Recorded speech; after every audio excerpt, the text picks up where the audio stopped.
Students split plot experiment आज हमने पढ़ना है। ये जस्ट फैक्टोरियल एक्सपेरिमेंट ही है,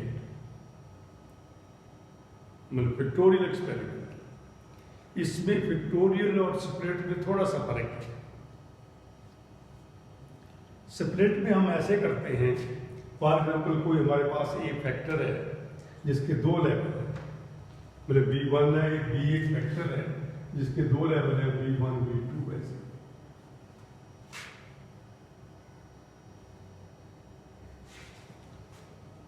और एक दूसरा और फैक्टर है that is equal to fertilizer का है, उसके भी दो फैक्टर है, F1 और F2। To factor factorial experiment बन जाता है। अगर आप दोनों फैक्टर को इक्वल इंपॉर्टेंस दें, फर्टिलाइजर को भी और वैरायटी को भी, तो it is a two factor factorial experiment. इसका सोर्स ऑफ वेरिएशन क्या होगा?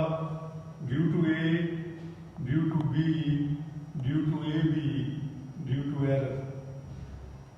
इसका सोर्स ऑफ वेरिएशन भी। कभी कभी हम किसी एक फैक्टर को ज्यादा इंपॉर्टेंस देते हैं, ज्यादा इंपॉर्टेंस देते हैं। फॉर एग्जाम्पल यहाँ फर्टिलाइजर को हम ज्यादा इंपॉर्टेंस देते हैं और वैरायटीज को कम देते हैं।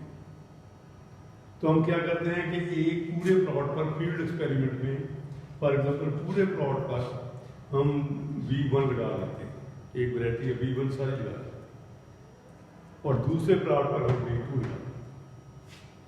अब फर्दर ये जो इसको कहते हैं मेन प्लॉट, ये और ये वाले, ये मेन प्लॉट है जिसमें V1 को रेंडमाइज किया और V2 को रेंडमाइज किया। अब V1 को दो हिस्सों में फिर तकसीम कर दिए, सारे में V1 है और इसके दो पोर्शन बना दिए, दो हिस्सों में तकसीम कर दिए, स्प्लिट कर दिया। एक में F1 दे दें, एक में F2 दे दें। कहने का मतलब एक में F1 दे दें, एक F2, मैंने V1 V2 लिखा है। अगर आप ये एग्जाम्पल लेना चाहें तो F1 और F2 है। रेंडमाइज करना जरूरी नहीं है कि V1 पहले आए, F1 पहले आए, F2 आए, जरूरी नहीं है। मुमकिन है F2 आए, F1 आ जाए, F1 आ जाए, F2 आ जाए, ये एक रेप्लिकेशन हो जाएगी। अब ये जो यूनिट है इसको कहते हैं सब यूनिट, और ये जो बड़ा यूनिट है जिसमें सारी वैरायटी V1 है, that will be known as a main unit. तो हम सब यूनिट मेन यूनिट की बात करते हैं ऐसे। ये जो सारा का सारा है ये मेन यूनिट्स है, और ये वाला ये आपका सब यूनिट। अब जो इंपॉर्टेंस मैंने यहां पर सब यूनिट्स को दी, सब यूनिट में क्या है? फर्टिलाइजर। जिसको ज्यादा इंपॉर्टेंस देते हैं उसको सब यूनिट्स में अप्लाई करते हैं, जिसको कम इंपॉर्टेंस देते हैं उसको आप मेन यूनिट में अप्लाई करते हैं। यहाँ मैंने V1 V2 को मेन में रखा और फिर मेन के दो से तकसीम करके उसको आपने एक में F1 किया और एक में F2 किया, और फिर रिलेटेड डाटा जो भी आपका होगा, ये एक R1 की वैल्यू है ऐसे, अगर ये वैल्यू आती है तो ये R1 की वैल्यू है। इसी तरह R2 की वैल्यू ले लें, अगर आप 3 है तो R3 की वैल्यू ले लें ऐसे, तो और ये आपका डाटा कलेक्शन है फॉर्मेट। अब जो इसका लोहा जब बनाएंगे वो ही एक्चुअली H0 वाला जो टू फैक्टर फैक्टोरियल का है, दोनों मीन चेक करने V1 is equal to V2, दोनों मीन चेक करने V1 is equal to V2, interaction check करने कि A और B आपस में इंटरेक्ट करते हैं या नहीं करते, वो ही तरीका। लेकिन अगर स्प्लिट करेंगे तो फिर इसका सोर्स ऑफ वेरिएशन चेंज हो जाएगा। For example, this is a replication and this is due factor A that is equal to V1 V2। फिर एरर ऑफ A, यहाँ बस यही फर्क पड़ता है कि हम एरर को दो हिस्सों में तकसीम कर देते हैं, error due to main plot and error due to sub plot. तो that is equal to error of B। उसी तरह फैक्टोरियल की तरह, then factor B, then AB and then error of B and then is equal to total. अब जो degree of freedom होगी, replication R-1, जितनी भी रेप्लिकेशन करेंगे R-1 will be degree of freedom. एक ही a-1 number of levels of a-1, यहाँ हमारे 1 आ गए, ठीक है ना। मैं इसको वैसे ऐसे पहले इसको एक ही लिखता हूँ। Error of a time into r-1, मतलब ये जो r-1 into a time, that will be known as the error of a. And similarly b, that is equal to b minus 1. Then ab, इस a और b को मल्टीप्लिकेट करते हैं, that will be equal to ab. Error of b, या तो total से ये सारे माइनस कर दें, या फिर b minus 1 multiplicate with r time a, r a into b minus 1. अब हमने एक दफा स्प्लिट किया, इसको कहते हैं स्प्लिट प्लॉट एक्सपेरिमेंट। एक दफा या मेन को दो से तकसीम किया। कभी कभी लेट्स सपोज कि मैं ये जो सब प्लॉट को मजीद मैं डिवाइड कर देता हूँ ड्यू टू C1 C2, ये सब को फिर एक दफा हम सब प्लॉट में कर दें C2 C1 ऐसे, इसको फिर दो हिस्सों में तकसीम कर दें C1 C2, इसको फिर दो हिस्सों में तकसीम करते हैं C1 C2 लाइक दिस। दो दफा स्प्लिटिंग करते हैं, एक मेन को स्प्लिट किया और एक दफा फिर मैंने सब प्लॉट को फिर स्प्लिट किया। तो ये जो मेरा प्लॉट आएगा, ये सारा का सारा मेन प्लॉट कहलाएगा, ये B1 वाला प्लॉट सब प्लॉट कहलाएगा, और ये जो C वाला है ये सब प्लॉट कहलाएगा, ठीक है। इसका नंबर आप डेटा R1 R2 जहाँ भी आप जितनी दफा रेप्लिकेट करेंगे, ये A1 B1 C1 का डेटा स्प्लिट करते हैं। अनोवा कैसे बनता है? ANOVA due to R-1 replication, then factor a-1, then error of a, that is equal to a time into R-1, that is equal to b-1, ab is equal to this, then error of b। अब आगे, क्योंकि इसको इसका नाम बोलते हैं split plot experiment. दो दफा स्प्लिटिंग की गई, स्प्लिट प्लॉट एक्सपेरिमेंट। अब error of B, then C, factor C आ गया, then A C, then B C, then A B C, then error of C।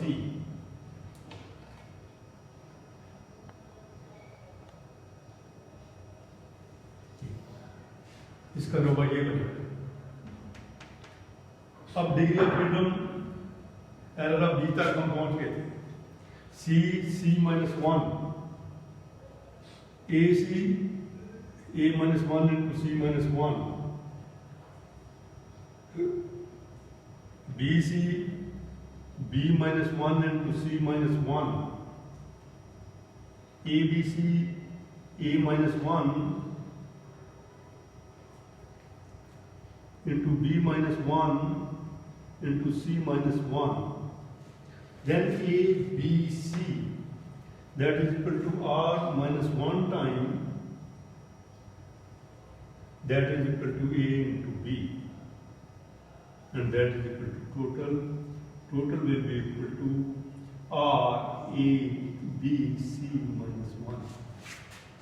आपको A के लेवल का पता होगा, B के लेवल का पता होगा, C के लेवल का पता होगा, आप इस तरह आपको अपनी डिग्री ऑफ फ्रीडम मालूम कर सकते हैं। अब इनके sum of squares, physically sum of square calculate करने जरा थोड़ा सा लेंथी है, तो सम ऑफ स्क्वायर का कंसेप्ट आपके पास है, जिस तरह 2 फैक्टर फैक्टोरियल में किया जाता है उसी तरह से किया जाता है। तो अब असल में इसकी इंटरप्रिटेशन है कि आप इसको इंटरप्रेट कैसे करते हैं। सम ऑफ स्क्वायर आजकल तो कंप्यूटर में आप अगर फीड करेंगे तो वो आपको सम ऑफ स्क्वायर सारे देते हैं, लेकिन उसकी इंटरप्रिटेशन क्या है वो कि सारे अगर सम ऑफ स्क्वायर हों तो फिर उसके मीन स्क्वायर और FC और FT कैसे करना है। तरीका कारण लोगों का वो ही है, अगर सम ऑफ स्क्वायर आता है तो डिग्री ऑफ फ्रीडम पर डिवाइड करेंगे तो mean square, degree of freedom पर डिवाइड करेंगे तो ऐसे।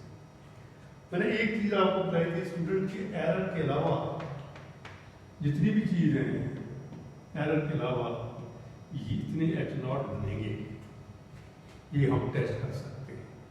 फॉर एग्जांपल मैं चेक कर सकता हूँ कि मैंने जो 3 रेप्लिकेशन 3 ब्लॉक बनाए थे, इनमें डिफरेंस है या नहीं है, इसका एच नॉट बनेगा। और एमएस के जरिए एफसी और एफटी कैलकुलेट करेंगे तो पता चलेगा कि ये एक जैसे हैं या नहीं। ये दोनों लेवल चेक किए जा सकते हैं कि 1 इज इक्वल टू A2, क्या B1 is equal to B2 एक जैसे है या नहीं है। और इसी तरह इसका मीन स्क्वायर कैलकुलेट करेंगे, एफसी कैलकुलेट करेंगे। एक चीज़ का ख्याल रखना, जब इसको टेस्ट करना है तो मैंने एरर ऑफ ए पर डिवाइड करना है मीन स्क्वायर।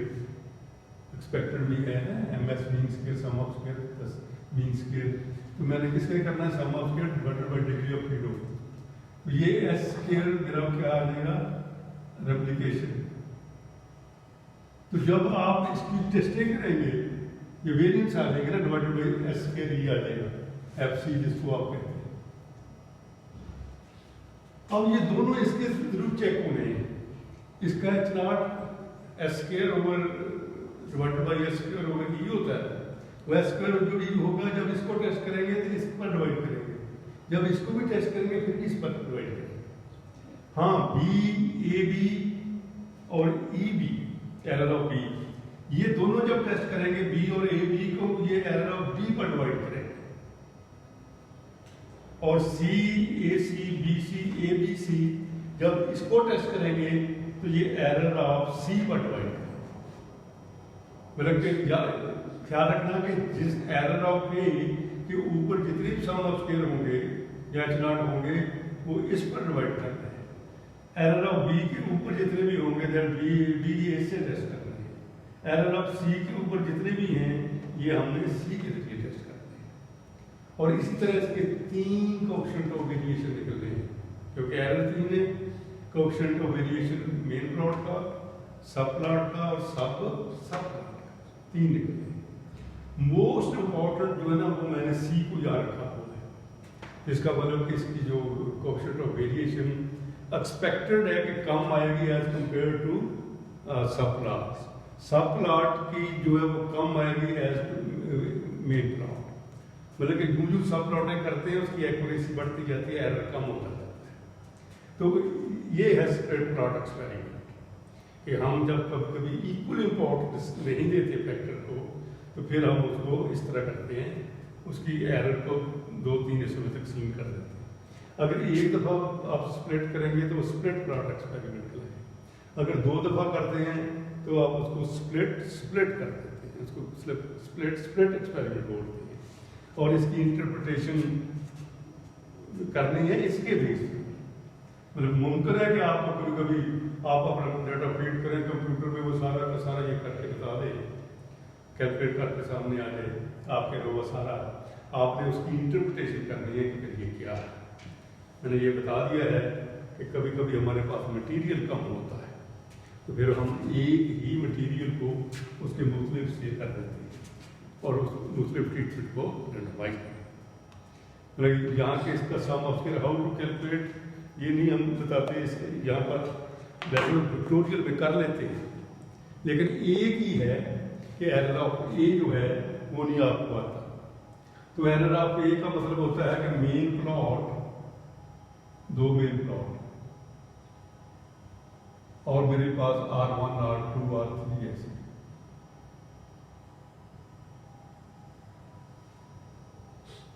तो क्या करते हैं, ये जो डाटा आता है इसको 2 वे टेबल में ले लेते हैं। Sum of square this square this square this square this square this square minus correction factor minus A sum of square minus R sum of square, ये आप कह रहे हो ये। वैसे तो फैक्टोरियल की तरह है सारा, लेकिन एरर ऑफ ए अगर कैलकुलेट करना पड़े तो कैसे करते हैं, अगर बी का कैलकुलेट करना पड़े तो फिर कैसे करते हैं। तो आपको मेन प्लॉट बी का ये भी बी है, ये भी बी है, ये भी बी है, ये भी, मतलब कि A1 B1 A1 B2 A2 B1 A2 B2 ऐसे लिखते हैं। इनके ये all value in R1 R2 R3 सब की वैल्यू लिखते हैं। फिर इसका स्केयर इसका सब का square divided by something R minus correction factor minus A sum of square minus B sum of square minus R sum of square minus A B sum of square is known as the error of B. पार कैप ये आपको दिया होगा या आप कभी अपने कंप्यूटर में फीड करें, ये सारे के सारे कैलकुलेट किए जा सकते हैं। तो this is straight plot experiment. मुमकिन है कि कभी कभी ऐसे आ जाता है और आपको कहा जाता है कि इसकी इंटरप्रिटेशन करें, तो आप इस पर इंटरप्रेट करें, कितने एच नॉट बनेंगे, किस तरह उनको टेस्ट करेंगे, क्या एरर आएंगे, कितने सीवी बनेंगे, सबको आपने अपना इंटरप्रेट